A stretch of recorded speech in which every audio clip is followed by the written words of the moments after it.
นี่คือครั้งแรกในชีวิตของเบิร์ดนะครับที่ได้แสดงคอนเสิร์ตต่างประเทศ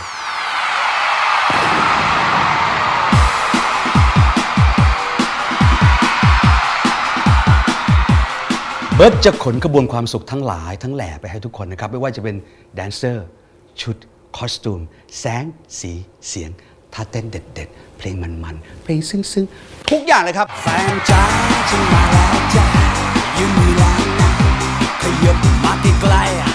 และแขกรับเชิญของเรานะครับเราไม่มีคนไทยเลยครับเราเป็นแขกอาร์ติสที่เป็นต่างประเทศทั้งนั้นเลยครับไม่ว่าจะเป็นแคทริยาอังกฤษดาเอนโดฟินพิงกี้และโกติอารามบอย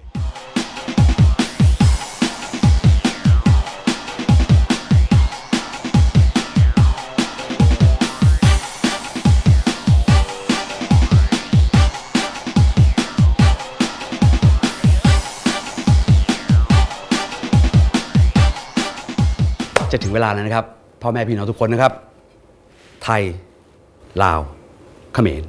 มงและชาวเอเชียทุกคนไปสนุกกันครับถึงเวลาแล้วครับที่เราจะได้พบปะพูดคุยเต้นมองตากันร้องเพลงด้วยกันพูดถึงในสิ่งที่เรา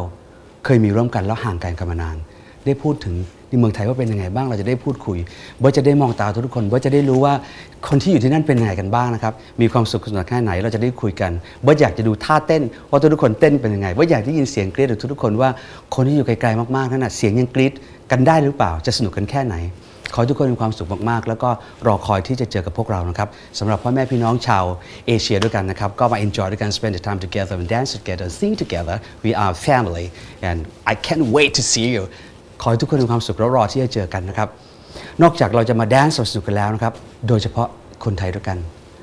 เงินทุกบาททุกสตางค์ที่คุณมาซื้อบัตรส่วนหนึ่งเราจะนำถวายพ่อหลวงของเรามาร่วมกันถวายความจงรักภักดี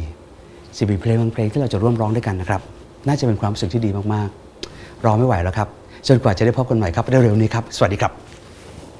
แฟนจ้าฉันมาแล้วจ้ายืนอยู่แล้วนะขยับมาใกล้ๆ